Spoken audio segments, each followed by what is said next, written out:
Hello guys, আজকে আমাদের বাড়িতে একটা নতুন ফ্রিজ নিয়ে এসেছি। তো দেখো, এক্ষুনি আসে করে দিয়ে গেছে। এখনই আমার দেখাচ্ছি তোমরাকে। এই দেখো, এই কাগজগুলো এক্ষুনি খুলে করে ফেলে দিয়ে গেছে। তো ওইটাকে আমরা পরে ঠিক করব। তো তোমরাকে ফ্রিজটা আগে দেখাই, চলো। এই দেখো ফ্রিজ এক্ষুনি। তো আজকে তো চালাবো না, রাত্রে চালু করবো। এই দেখো,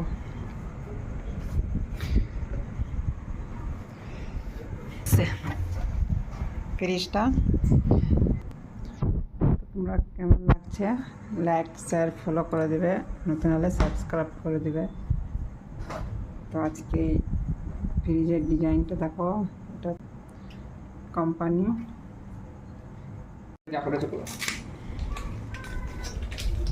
প্রথম খুলিলেই তারপর বানাই দিবি।